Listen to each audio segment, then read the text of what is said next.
नमस्ते मित्रों। तो कैसे हैं आप लोग। आशा करता हूं कि आप लोग स्वस्थ और मस्त होंगे। आज हम इस वीडियो में आदर्श आचार संहिता के बारे में जानेंगे। आदर्श आचार संहिता के बारे में जानेंगे। जैसा कि आपको पता होगा कि अभी 2024 में लोकसभा के चुनाव जो कि है स्टार्ट हो गए हैं। लोकसभा के क्या हो गए हैं, चुनाव स्टार्ट हो गए। तो हमारे पूरे देश में क्या है, आचार संहिता जो है लग चुकी है, लग गई है। अब ये कब ख़त्म होगी और ये कैसे लगती है, इस वीडियो में डिटेल से हम जानेंगे और इसके नियमों को भी जानेंगे। तो वीडियो स्टार्ट करते हैं। वीडियो को स्टार्ट करने से पहले अगर आप मेरे चैनल में नए हैं तो मेरे चैनल को सब्सक्राइब करें, क्योंकि मैं इसी तरह की वीडियो अपने चैनल पे लाता रहता हूँ और आपके ज्ञान को बढ़ाता रहता हूँ। तो स्टार्ट करते हैं इस वीडियो को। आगे हम जानेंगे आचार संहिता कहते किसे हैं। ये हो गया आचार संहिता। भी कहते किसे। देश में स्वतंत्र और निष्पक्ष चुनाव कराने के लिए कुछ चुनाव आयोग कुछ नियम बनाता है। चुनाव आयोग के इन्हीं नियमों को आचार संहिता कहते हैं, ठीक है ना। चुनाव जब देश के स्वतंत्र और निष्पक्ष चुनाव कराने के लिए चुनाव आयोग नियम बनाता है, उन्हीं नियमों को हम क्या कहते हैं, आचार संहिता। लोकसभा विधानसभा के चुनाव के दौरान इन नियमों का पालन करना सरकार और नेता और राजनीतिक दलों की जिम्मेदारी होता है। तो किसे कहते हैं, जब चुनाव स्टार्ट हो जाते हैं तो चुनाव आयोग जो होता है अपना, चुनाव आयोग ये नियम बनाता है कि इस तरह चुनाव होंगे, ये होगा, ये होगा। तो इसी के अनुसार जो अपने नेता हैं चलते हैं और इनकी बात मानते हैं। इसी को कहते हैं आचार संहिता, ठीक है ना। अब नेक्स्ट चलते हैं, आचार संहिता कब लागू होती है इसके बारे में जानते हैं। देखिए, आचार संहिता चुनाव के तारीख की घोषणा के साथ ही लागू हो जाती है।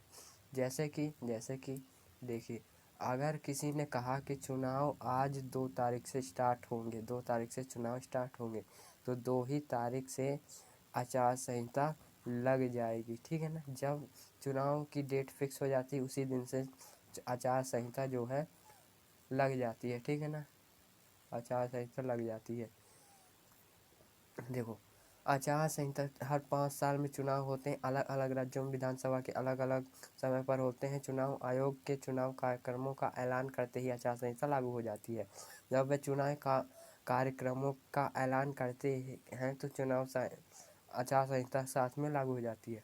आचार संहिता कब तक लागू रहती है, ये मोस्ट इम्पोर्टेंट प्रश्न है और सभी बच्चों के द्वारा पूछा जाता है। आचार संहिता चुनाव की वह प्रक्रिया के संपन्न होने काल तक लागू रहती है। आचार संहिता चुनाव प्रक्रिया के संपन्न होने तक लागू रहती है। जब तक चुनाव खत्म नहीं हो जाते तब तक आचार संहिता जो कि लगी रहेगी। चुनाव की तारीख की घोषणा के साथ ही आचार संहिता देश में लगती है और वोटों की गिनती होने के बाद रहती है। वोटों की गिनती होने तक ये रहती है, ठीक है ना। कब लगेगी, लगती कब है, क्वेश्चन पूछता लगती कब है, जब चुनाव की डेट फिक्स हो जाती है। जब चुनाव की डेट फिक्स हो जाती है तो तभी लगेगी। ख़त्म कब होगी, जब वोटों की गिनती होती है। जब वोटों की गिनती होती है, गिनती हो जाने के बाद ये ख़त्म होती है। गिनती होते ही ख़त्म नहीं होती, गिनती हो जाने के बाद। नेक्स्ट है अपना, इसके नियम क्या होते हैं। जैसा कि मैंने बताया, चुनाव आयोग जो कि नियम बनाता है, तो वे नियम कौन कौन से होते हैं आइए उनके बारे में जानते हैं। उसका पहला नियम होता है, चुनाव आयोग संहिता लागू करने के बाद कई नियम लागू हो जाते हैं। इनकी अवहेलना कोई भी राजनीतिक दल या राजनेता नहीं कर सकता, ठीक है ना। मतलब कि इसमें कहा गया है कि कोई भी इस नियम को तोड़ नहीं सकता। और दूसरे में क्या कहा गया, आइए देखते हैं। सार्वजनिक धन का इस्तेमाल किसी भी विशेष राजनीतिक दल या नेता को फ़ायदा पहुंचाने वाले कामों के लिए नहीं होगा। जो सार्वजनिक धन होता है वह किसी भी राजनेता को फ़ायदा पहुंचाने के लिए नहीं होगा, ठीक है ना। और तीसरे में क्या कहता है, तीसरा नियम कहता है, सरकारी गाड़ी, सरकारी विमान और सरकारी बंगले का इस्तेमाल चुनाव के प्रसार के लिए नहीं किया जाएगा। जब चुनाव जीत जाते हैं लोग, एमएलए बहुत सारे लोग जब चुनाव जीत जाते, राजनेता बन जाते, तो उन्हें सरकार की तरफ से बहुत सारी सुविधा मिलती, सरकारी गाड़ी मिलती है, सरकारी बंगला मिलता है। तो कह रहे हैं कि चुनाव आचार संहिता में आप लोग ये सारी संपत्ति जो सरकार के द्वारा मिली है, इसका उपयोग आप नहीं कर सकते चुनाव के लिए। नेक्स्ट है अपना ये चौथा, ठीक है ना। किसी भी तरह की सरकारी घोषणा लोकपर्ण और शिलान्यास आदि नहीं होगी, यानी कि सरकारी घोषणा वह नहीं कर सकते, ठीक ना। और पांचवा अपना क्या, किसी भी राजनीतिक दल, प्रत्याशी, राजनेता या समर्थकों को रैली करने से पहले पुलिस की अनुमति लेनी होती है। जब आचार संहिता लग जाती है तो पुलिस किसी भी राजनेता की नहीं सुनती, वह सिर्फ चुनाव आयोग की सुनती है। तो इसमें अगर चुनाव आयोग यानी राजनीतिक दल रैली निकालना चाहते तो वह पुलिस से अनुमति लेके ही रैली निकालेंगे।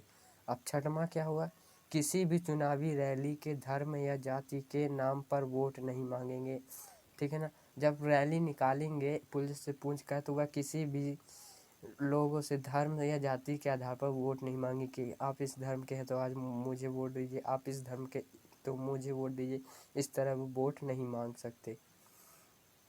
नेक्स्ट है अपना आचार संहिता की मुख्य विशेषता क्या होती हैं, आइए इनको समझते हैं, जो कि इम्पोर्टेंट है।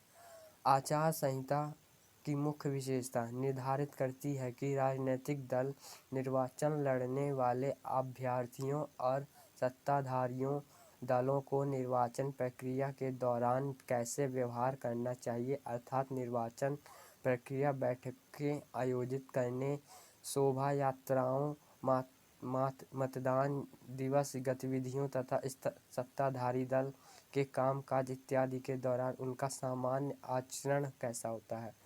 तो विशेषता इसकी यह होती है कि यह आचार संहिता यह ध्यान रखता है कि जब चुनाव होते हैं तो नेताओं का व्यवहार कैसा होता है, अगर उनका व्यवहार अच्छा रहता है तो वह आचार संहिता का पालन भी करते हैं, तो वह उनका चुनाव सफलतापूर्वक हो जाता है, नहीं तो उनको कुछ दंड दिया जाता है। अब हम जानेंगे आचार संहिता क्या है। आचार संहिता का उल्लंघन करने पर क्या दंड मिलता है राजनेताओं को, ये सबसे मोस्ट इम्पॉर्टेंट है। और यह प्रश्न पूछा जाता है किसमें, एग्जाम में। तो स्टार्ट करते हैं। ये आ गया इतना बड़ा लेखा चौखा, चलिए इसको पढ़ते हैं। चुनाव आयोग एक निश्चित करता है कि किसी भी राजनीतिक पार्टियों का आचार संहिता का पालन करे। इसके अलावा अगर कोई पार्टी आचार संहिता का पालन या उल्लंघन करती है तो इसकी शिकायत की जाती है, तो चुनाव आयोग कार्रवाई करता है। आचार संहिता का उल्लंघन करने वाले को जेल या जुर्माना लगाया जा सकता है। आप ये देख सकते हैं, उनको जेल भी हो सकती है या उन पर जुर्माना लग सकता है, ठीक है ना। हालांकि भारतीय चुनाव आयोग ICI के द्वारा वास्तव में आचार संहिता का उल्लंघन करने वालों को दंडित करने पर काफ़ी चिंतन चल रहा है। आचार संहिता का दंड सहित संपूर्ण नियम पुस्तिका के रूप में अदालत में स्वीकार नहीं है। ICI या EC की चेतावनियां इन उल्लंघनों को रोकने के लिए ज़्यादातर पहला और आखिरी कदम होती है। ज़्यादातर मामलों में इन शिकायतों को निलंबित कर दिया जाता है, मतलब कि इनकी शिकायत जब हम करते हैं तो इनको या तो 2 साल की जेल हो जाएगी या उनको जुर्माना भरना पड़ेगा, और अगर ऐसा कुछ नहीं हुआ तो कोर्ट में केस चलेगा, इस तरह होता है, ठीक है ना। अब नेक्स्ट चलते हैं अपन। तो फ्रेंड्स, आपका और हमारा साथ यहीं तक था। मैंने आचार संहिता के मोस्ट इम्पॉर्टेंट टॉपिक को पूरा ख़त्म करके कवर भी कर दिया, आप लोगों को एकदम आराम से समझ में आया होगा। और फ्रेंड्स, मैंने अभी हाल ही में 7-8 घंटे सुबह सती प्रथा के बारे में बताया था, डिटेल वीडियो बनाया है कि सती प्रथा कब स्टार्ट हुई और कब इसका अंत हुआ और इसमें क्या क्या हुआ, पूरा डिटेल वीडियो बना। अगर आपने यह वीडियो नहीं देखा तो जाकर अवश्य देखें। मिलते हैं नेक्स्ट वीडियो में, जब तक के लिए धन्यवाद।